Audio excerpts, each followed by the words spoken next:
tutti amici, bentrovati, doppio appuntamento settimanale, spero di non stancarvi troppo. Dai, a parte gli scherzi, veniamo a noi, finalmente realizzeremo il progetto puramente all'uncinetto, quindi realizzeremo una pochette come avete visto dall'anteprima, senza utilizzare né rete, né feltro, né stoffa per foderare appunto il progetto. Focalizzeremo l'attenzione soltanto sul punto di lavorazione, molto semplice ma d'effetto. Non voglio dilungarmi troppo in chiacchiere adesso perché passo passo durante il tutorial, oltre a guidarvi, vi darò tanti consigli e suggerimenti utili. Vi dico subito cosa ho utilizzato, semplicemente del cordino, sempre lo Swan Black in due varianti, 130 grammi nella variante fango, che è un verdone un bel po' scuro, molto autunnale e molto invernale, e 100 grammi nella variante oro. Uncinetto di lavorazione 3,5 e poi ho utilizzato dei moschettoni per la chiusura, ma vedrete meglio quasi a fine tutorial perché anche lì vi darò altre soluzioni utili secondo me. Bene, vi ho detto tutto, vi riporto direttamente al tutorial di oggi. Mi raccomando, iscriviti se non l'hai fatto, attiva la campanellina, la personalizzi, in questo modo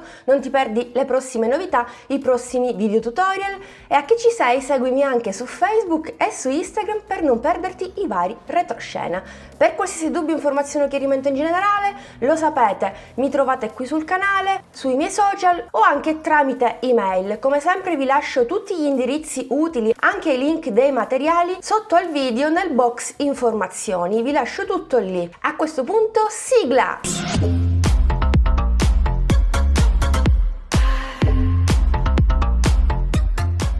Inizio il mio progetto avviando 37 catenelle, 2, 3, 4, 5, 6, 7, 36, 37esima ed ultima catenella. Questa come sempre ci serve per ritornare indietro. In realtà i punti da lavorare sono 36, multiplo di 2 per il punto che andremo a lavorare, quindi non ci sono assolutamente problemi, per cui ritorniamo indietro e iniziamo a lavorare un punto basso in ciascuna catenella sottostante per un totale, come vi dicevo, di 36 punti bassi.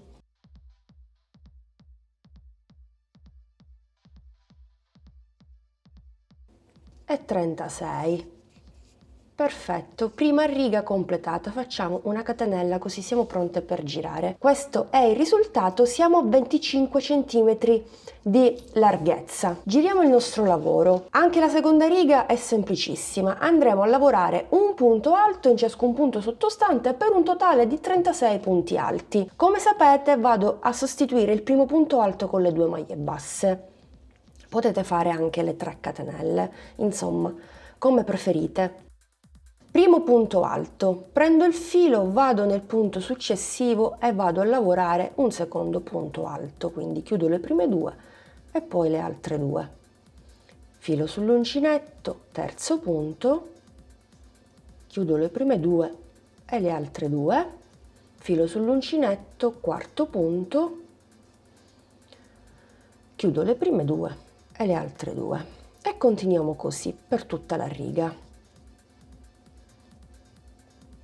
36esimo ed ultimo punto alto, chiudo le prime 2, le altre 2 asole le vado a chiudere con il secondo colore. Io andrò ad utilizzare per questo progetto 2 colori per esaltare la texture, la trama del punto che ho scelto. Quindi diciamo che dalla riga successiva in poi inizia il punto di lavorazione vero e proprio, il punto alpino. Per cui cosa faccio? Già mi sono portata avanti e ho fatto il cappio. Fatelo anche voi, in questo modo vi riuscite ad agganciare meglio. Per cui faccio passare l'asola oro attraverso le 2 asole nella variante fango. Ecco qui, e stringiamo un po'.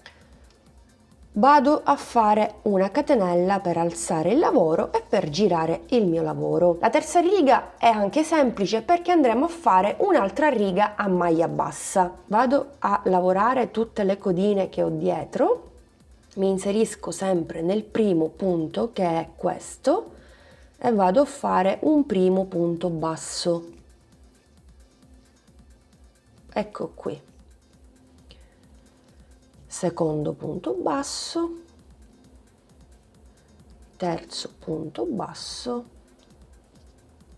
E adesso vado a tagliare color fango, che poi non è altro che un verdone, è un verde molto scuro, molto autunnale, invernale, adatto praticamente a questa stagione, è bellissimo. Magari con la variante oro riuscirete a vedere meglio il colore, poi vediamo, intanto andiamo avanti con la lavorazione.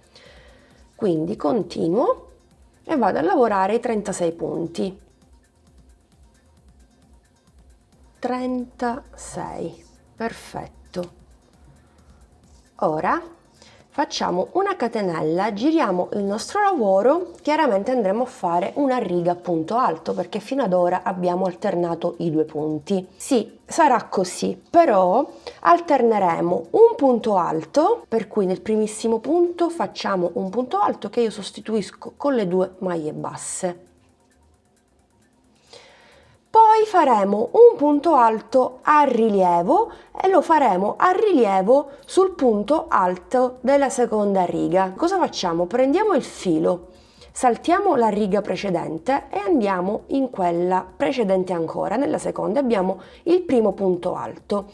Entriamo in questo modo da dietro verso davanti e prendiamo il punto alto, così. Poi prendiamo il filo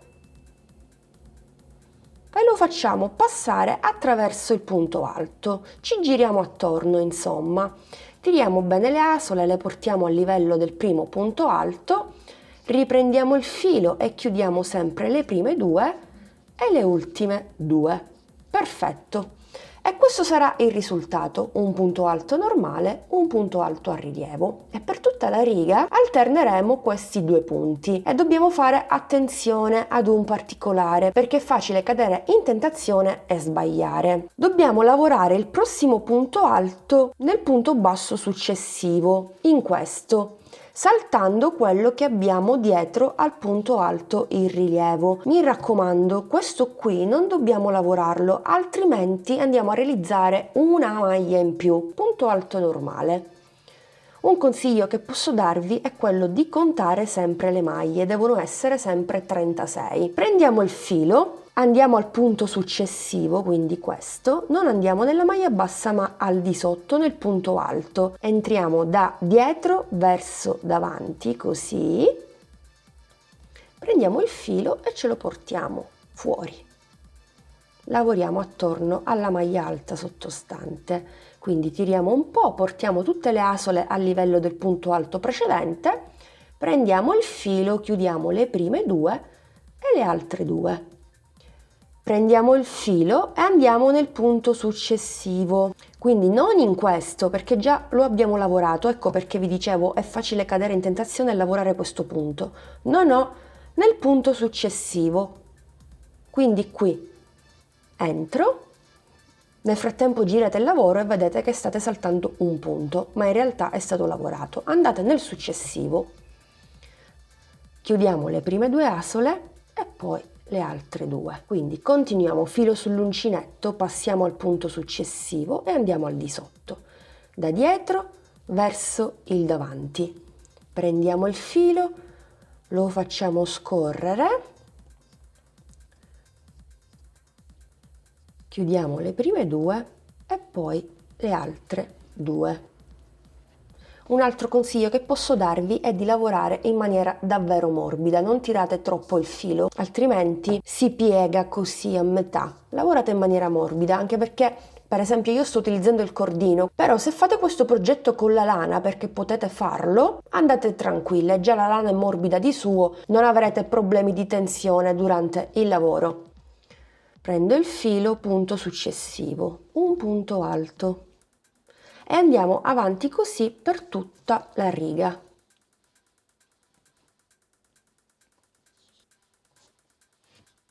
Sono quasi al termine della riga, ho lavorato i primi 34 punti. Attenzione qui, dobbiamo terminare la riga con un punto alto nei prossimi due punti, quindi tenete bene a mente questo. Questo lo salto perché già l'abbiamo lavorato, vado nel penultimo punto e lavoro un punto alto normale,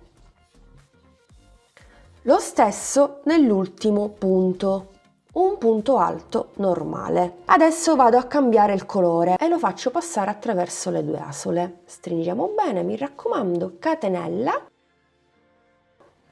giriamo il nostro lavoro. Durante questa riga andrò a lavorare delle semplici maglie bassa, quindi un punto basso in ciascun punto sottostante per un totale di 36 punti. Mi raccomando, contate sempre le maglie, soprattutto quando andate a lavorare il punto alto a rilievo, perché altrimenti se saltate un punto dovete poi disfare tutto, quindi meglio sempre contare. 36esimo punto. Quindi catenella, giriamo il nostro lavoro. Quindi primo punto lo sostituisco con le 2 maglie basse. Ok.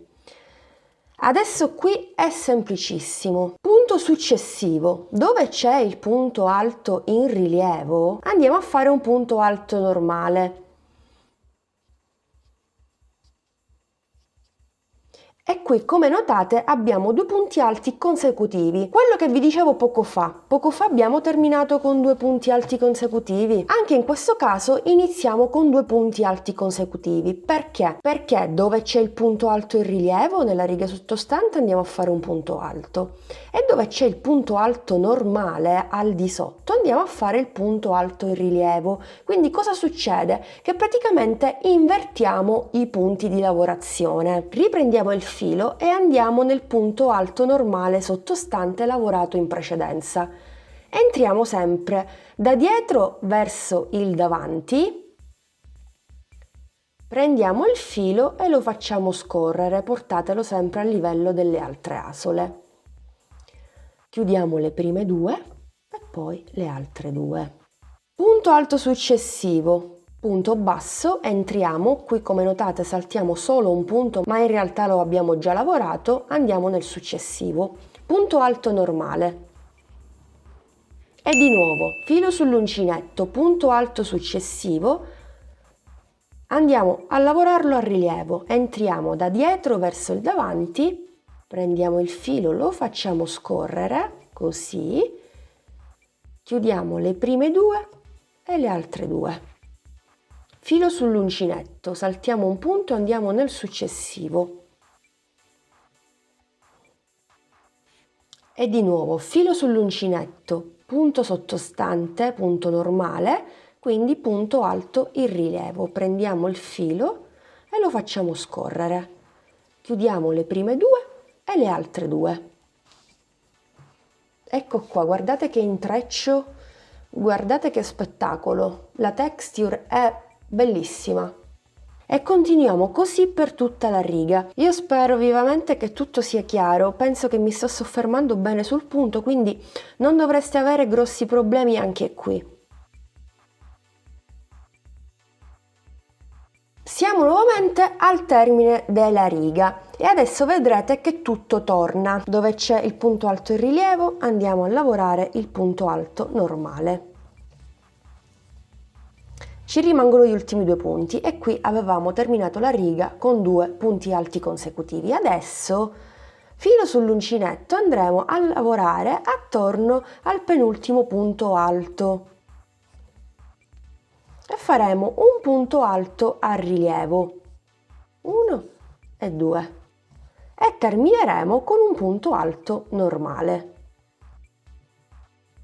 Chiudo solo le prime 2 perché adesso devo cambiare il colore. Ecco qui, avete visto come tutto torna? Quindi in realtà sia a fine che ad inizio riga non ci saranno mai 2 punti alti consecutivi, perché sempre nella riga successiva andremo a recuperare e a lavorare quella in rilievo. Vedete, passo passo io vi spiego e vi mostro tutto, così non ci si confonde e in questo modo davvero non potete sbagliarvi. Tra l'altro volevo rivolgermi soprattutto alle principianti: se può sembrarvi complicato, utilizzate anche voi 2 colori, in questo modo vi risulterà molto semplice individuare i punti normali e i punti alti e andare a lavorare di conseguenza i punti alti a rilievo nei punti normali al di sotto, perché se per esempio utilizzate utilizzate un solo colore, mi rivolgo sempre alle principianti, facilmente potrete confondervi, mentre con due colori secondo me no. Poi tra l'altro questo potrebbe essere anche un progetto di recupero. Avete due rocchie di cordino smezzato o due buste di cordino smezzato, combinate i colori tra loro e fate un progetto. Di conseguenza non solo avete un nuovo progetto, ma avete smaltito degli avanzi. Detto questo, andiamo avanti per le altre due righe e poi secondo me possiamo continuare da sole. Faccio passare il cappio attraverso le due asole, catenella, stringo bene tutto, ok, giro il mio lavoro e intanto vado a lavorarmi sia le codine sia i punti bassi. 1, 2, 3, 36esimo punto basso, catenella, giriamo il nostro lavoro. Tra l'altro avete visto come cresce in fretta il lavoro perché stiamo lavorando punti alti, quindi questo pannello lo finiremo davvero in fretta. Iniziamo sempre con un punto alto, mi raccomando, che io sostituisco con le due maglie basse. Filo sull'uncinetto, secondo punto ed entriamo appunto al di sotto, in quello sottostante, da dietro verso il davanti. Prendiamo il filo, lo portiamo a livello con gli altri, 3 asole, chiudo le prime 2 e poi le altre 2. Filo sull'uncinetto, punto normale, ne saltiamo uno dietro e andiamo in quello successivo.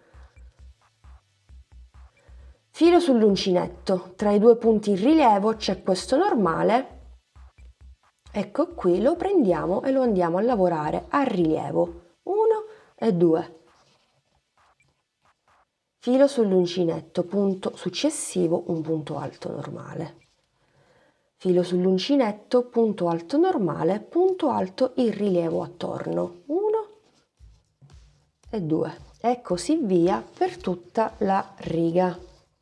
Guardate, bellissimo, che dire. Mi dispiace che forse non riuscite a vedere il verde, sembra grigio scuro, grigio antracite, ma in realtà è un verde super scuro che si sposa benissimo con quest'oro, perché questa variante verde è un po' caldina, quindi ci sta con l'oro secondo me. Comunque, allora, io direi di procedere da sole. Gli accorgimenti che dovevo farvi ve li ho fatti, in questo modo davvero non potrete sbagliarvi. Da questo momento in poi, da questa riga in poi, potrete andare avanti per tutto il pannello in maniera tranquilla. Come avete ben intuito, bisogna alternare questi due punti, una riga a punto basso e una riga a punto alto alternata, normale e a rilievo. Qui in alto vi scrivo il numero di righe che andrò a lavorare successive alle prime 6 e poi vi scriverò la misura in centimetri del pannello totale. In questo modo vi potete regolare meglio in base al filato che utilizzate,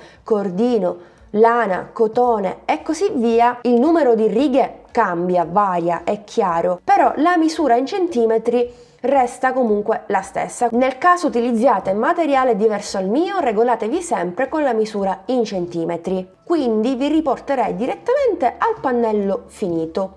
1, 2, 3. Perfetto, ecco qua, ho completato le altre mie righe. In totale a punto alpino sono 44 righe più le primissime fatte insieme. Comunque, come vi anticipavo nella clip precedente, ho raggiunto 35 cm di altezza, perché devo considerare anche le altre due righe a maglia bassa che andrò a fare, una di ritorno e poi l'altra che mi serve da perimetro. È necessario fare almeno un giro di perimetro per andare a definire soprattutto i due lati più lunghi. Questo poi sarà l'effetto finale, davvero meraviglioso. Mi piace tantissimo questa lavorazione, spero piaccia anche a voi e spero piaccia anche l'accostamento dei colori che ho scelto. Andiamo a fare una catenella e giriamo il lavoro. Questa volta non cambio il colore, ma continuo sempre con questo verdone, con questa variante fango. Innanzitutto vado a fare un giro a maglia bassa perché mi ritrovo sulla parte del rovescio. Quindi vado a lavorare i primi 36 punti. Una volta finita questa riga farò una catenella, girerò il lavoro e farò un'altra riga a punto basso. Ultimo punto della seconda riga a maglia bassa. ecco qui. Quindi abbiamo definito per bene con sole 2 righe e mi ritrovo sulla parte del dritto. Sempre nello stesso punto aggiungo le solite 2 maglie per un totale di 3 e formiamo l'angolo.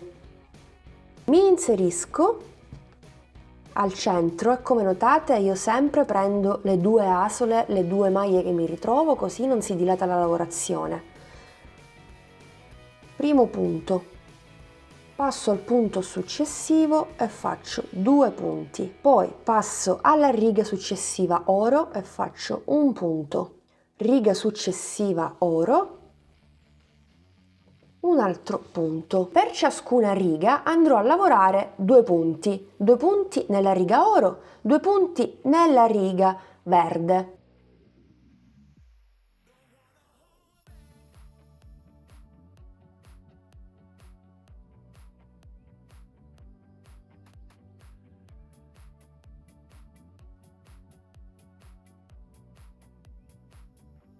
E adesso faccio gli ultimi 2 punti qui, uno e l'altro nella primissima riga a punto basso. Quindi anche in questo caso, anziché andare a lavorare la catenella qui, la primissima catenella, cosa faccio? Vado a lavorare a punto canestro la riga, la primissima riga iniziale, per cui aggiungo 2 punti qui, 1 e 2.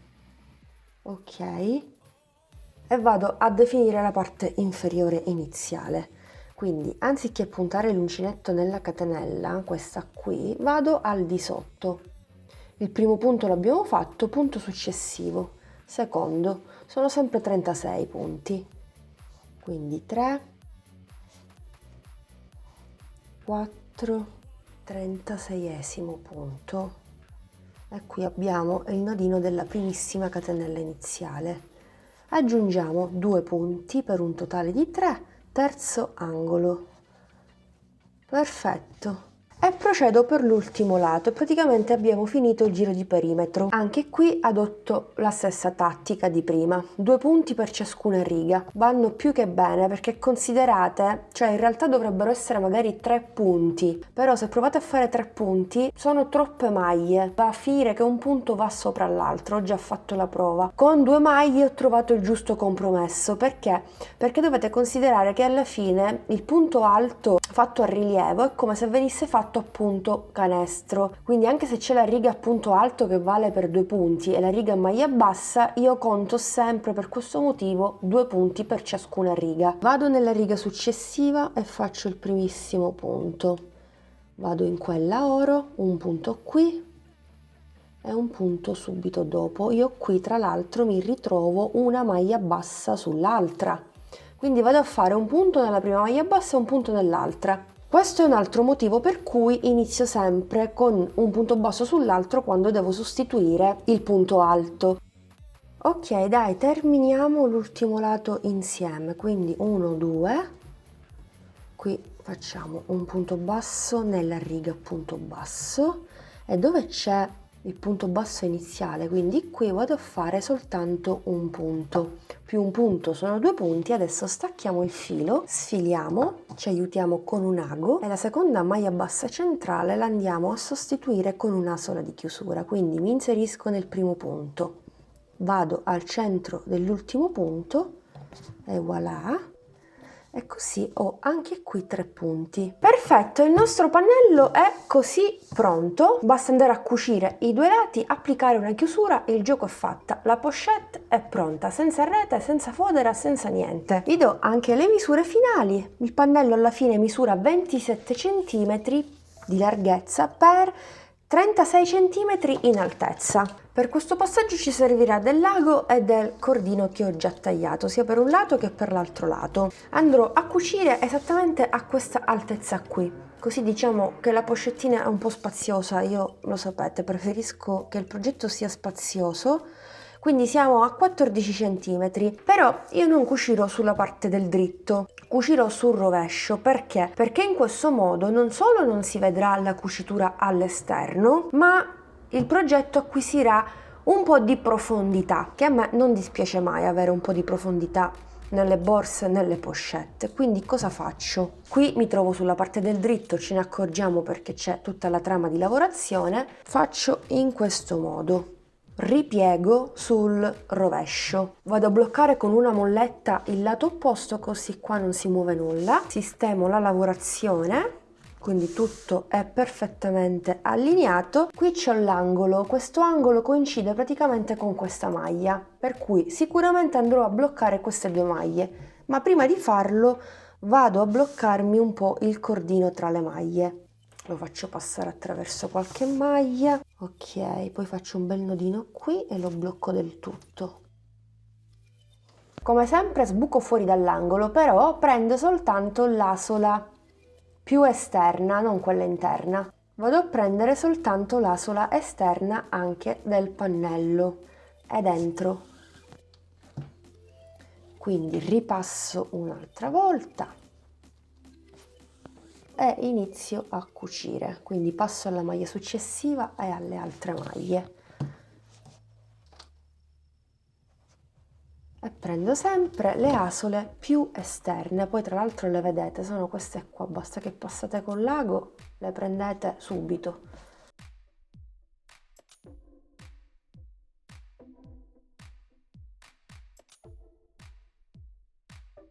Qua ci sono le due asoline dell'angolo, le blocco pure. Ok, se volete potete anche ritornare indietro e riprendere di nuovo sempre gli stessi punti e risalite.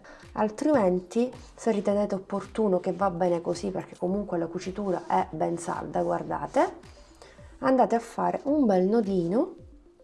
Tanto non è che questa pochette ospiterà attrezzi da lavoro, voglio dire, quindi oggetti pesanti per cui si deve distruggere necessariamente, no, ospiterà cellulare, chiavi. Cuciti entrambi i lati, non mi rimane che capovolgere il lavoro. Magari in maniera delicata la lavorazione risulta molto rigida. Ok, dai, non è così piccola, va bene come pochettina. Portacellulari, fazzoletti, entra tutto qui. Dunque, questo è il risultato della cucitura, vedete? Abbiamo le asole esterne che abbiamo lasciato libere e qui c'è una piccola profondità di 1 centimetro circa, sia da una parte che dall'altra, quindi la pochette non è completamente piatta. Notate questa differenza, vedete che c'è un po' di profondità, quindi direi perfetto, ci siamo. Adesso cosa manca? Chiaramente la tracollina, vabbè, quella poi la agganciamo ai due lati ed il gioco è fatto.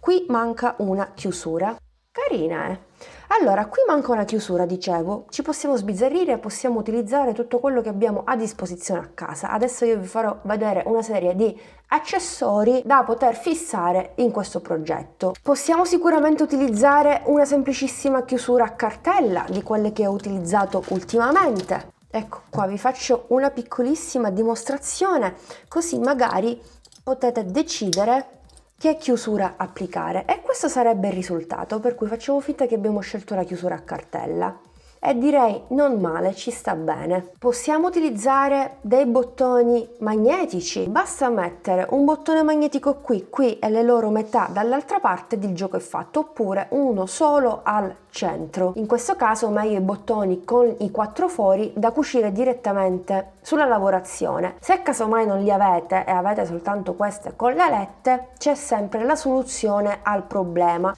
Andate a nascondere le alette all'esterno con dei bottoncini, con delle perle, con qualcosa, con delle pietre, quindi non solo andate a nascondere le alette, ma impreziosite il vostro progetto con qualche dettaglio in più. Oppure potete utilizzare lo stesso sistema che ho utilizzato nello scorso tutorial, quindi il ponticello a D col moschettone, e il moschettone lo potete direttamente cucire sulla lavorazione all'uncinetto senza fare alcuna catenella. Lo sappiamo, i dettagli fanno sempre la differenza e rendono particolare un progetto apparentemente semplice. Io andrò ad utilizzare semplicemente 2 moschettoni a ventaglio che normalmente utilizziamo per agganciare la tracolla e un altro moschettone, anche questo si utilizza per agganciare la tracolla.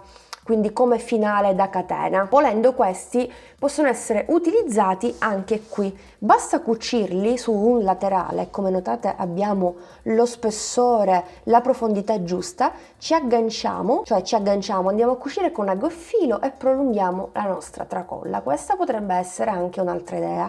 Sono piccoli piccoli, comodi comodi, quindi ripeto, potrebbe essere una bella idea. Vi dicevo, io andrò ad utilizzare questi 2 moschettoni più il terzo e faremo una chiusura un po' diversa dal solito. Siccome abbiamo una larghezza da 26 cm, proprio al centro 13 cm, faccio passare il moschettone attraverso i 2 punti, così.